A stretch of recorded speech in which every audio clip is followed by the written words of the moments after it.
Hello friends, स्वागत आहे तुमचं किचन क्वीन श्रद्धा या यूट्यूब चॅनलवर. तर आज आपण बनवणार आहोत चिकन सूप.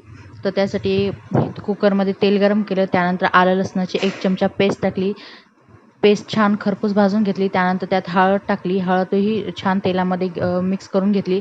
त्यानंतर त्यामध्ये 500 ग्राम चिकन टाकलेलं आहे. ते हलवून घेतलं. त्याचबरोबर त्यात मीठ घातलेलं आहे आणि कोथिंबीर देखील घातलेली आहे. ते पूर्ण एकदा छान मिक्स करून घेऊन नंतर 2 मिनिट कुकरचं झाकण जे आहे ते असं झाकून ठेवायचं, जेणेकरून चिकनचं जे काही पाणी सुटतं तर ते सुटू द्यायचं. त्यानंतरच दुसरं पाणी त्यामध्ये ॲड करायचं. तर इथं बघू शकता, जेवढं तुम्हाला सूप बनवायचं तेवढं तुम्ही इथं पाणी ॲड करू शकता. त्यानंतर छान परत एकदा मिक्स करायचं. कुकरचं झाकण लावून घ्यायचं. त्याच्या छान 2 शिट्ट्या काढून घ्यायच्या.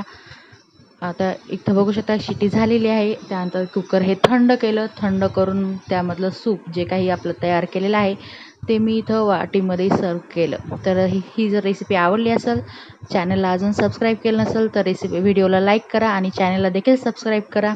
तर भेटूया नंतर अशाच छानशा रेसिपीबरोबर.